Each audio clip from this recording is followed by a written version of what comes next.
They hear him. Down goes Frazier. Down goes Frazier. Hey, what's up with it, fam? It's Hot Boxing Minute, your favorite pharmaceutical engineer turned boxing analyst, back at you with that uncut realness, because that's the only way I'm ever fixing to serve it to you. And I wanted to go on a monologue at the present moment. It's not really anything pressing in the world of boxing in terms of upcoming fights. It's about a fight that happened this past weekend involving Dave Morrell, the hot blue chip prospect from Cuba, based out of Minneapolis, Minnesota. He got the knockout win over a very tough Kazakh fighter named Aidos Yerbossynuly. My apologies if I'm butchering the name. He's a foreigner, but regardless, he does deserve the respect. As far as I know, it's Aidos Yerbossynuly. I don't know if I'm pronouncing it correctly, but Aidos Yerbossynuly got knocked out in the 12th round of that recent fight with 40 seconds left. And there's been a lot of finger pointing about what happened as far as him getting hurt, because in the aftermath of it, a lot of news reports started coming out from the left and from the right. Now, Dan Rayfield was the first one to release a report on Twitter. And, you know, Dan Rayfield is, I guess, in some senses, a very respected journalist in the world of boxing, depending on who you like to get your boxing info from. Now, Dan Rayfield said that Aidos Yerbossynuly experienced brain hemorrhaging and was put into a medically induced coma and is in critical condition in a medical facility somewhere in the Minneapolis, Minnesota area.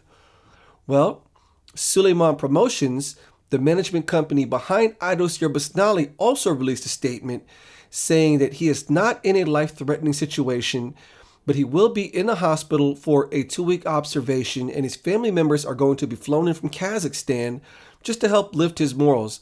Now, I don't know which side of it is the truth or not. Both sides obviously have an agenda. Dan Rayfield, he wants to get views and get clicks. Dan Rayfield has in the past been known to put out bunk information. And unfortunately, I think every journalist at some point or another has, especially in this day and age. And obviously, Suleiman Promotions doesn't want to have unfounded fighter information or their medical information going out there in public. So it's a messed up situation. But here's what I do know is Aidos Yerbossynuly was beaten from pillar to post for all of 12 rounds. A lot of people in the boxing world feel that there was a breakdown in communication. They're blaming the corner. They're blaming the referees. Everyone's pointing the fingers and blaming. And I'm not here to do any of the blaming of anything or even possibly find a solution. Folks, this is boxing. It's a very, very violent sport.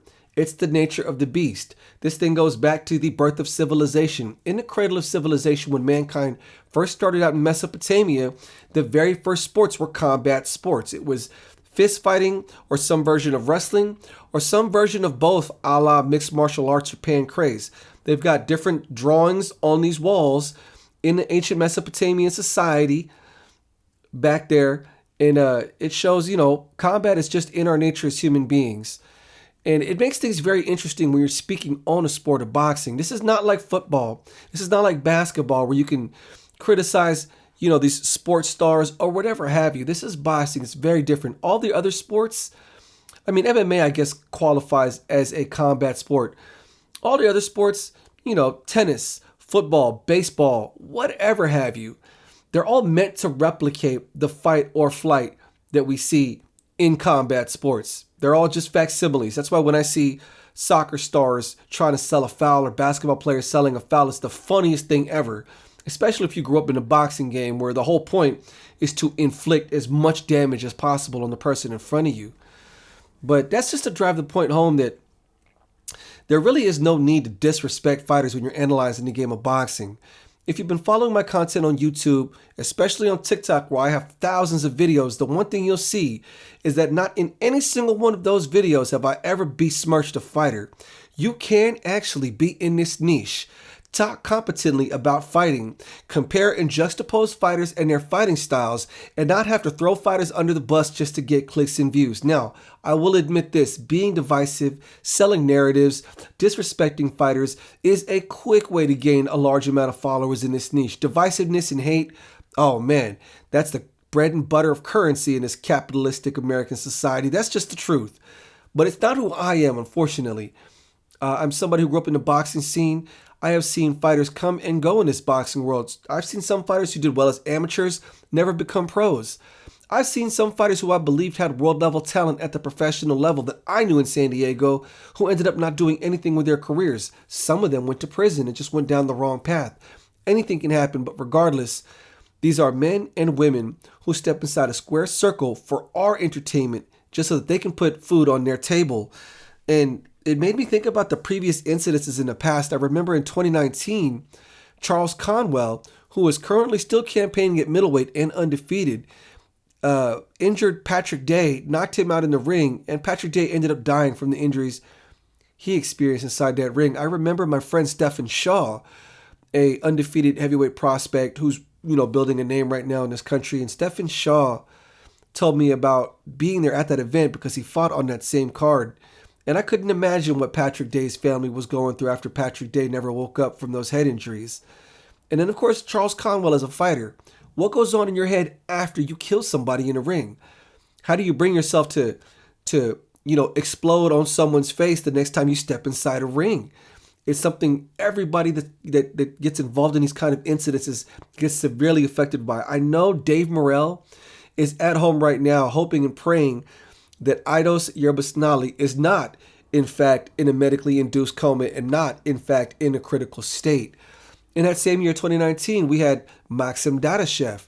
That was at the hands of Subriel Matias, who was currently campaigning at 140. And Subriel Matias, if I'm not mistaken, lost the immediate fight after he ended up killing Maxim Dadashev in the ring. And every time a fighter dies, people are always pointing fingers. Oh, was the fighter throwing rabbit punches? Was it up to the ref? Was it the corner not throwing the towel in time? Ultimately, there's no point in blaming the referee. There's no point in virtue signaling. I think at some point we all know what it is we're looking at and what it is we're consuming as fans of this sport of boxing. People dying in the ring is nothing new. Johnny Owens died at the hands of Lupe Pintor.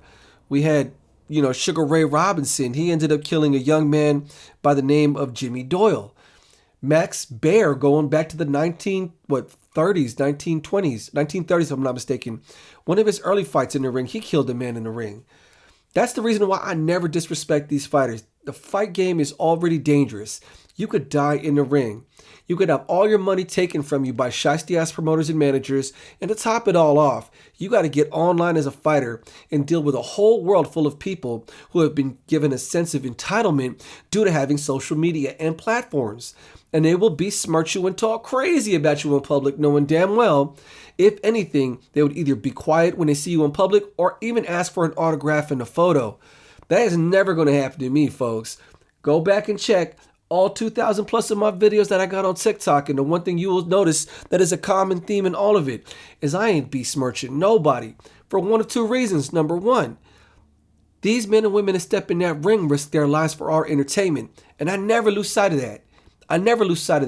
I train boxing. Do I compete? No, but I spar regularly.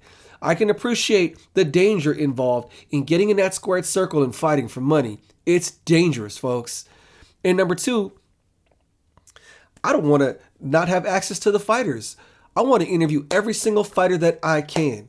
And so I'm not going to sit there and disrespect a fighter and close any possible doors for me interviewing them and telling their story, because personally, not to sound full of myself, I don't believe that there are very many people in this game, especially the new media, these new social media guys like myself, that can adequately tell fighter stories as eloquently and as intelligently as I can. There's a lot of garbage boxing content creators out there in this space, and I don't intend to get myself lumped up with these other herbs and schleps. It's not going to be me.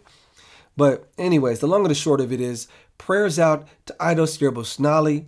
Boxing fans, try to show some compassion when you're talking about fighters, even ones that don't get injured like that. Just recognize the inherent dangers in what it is they do.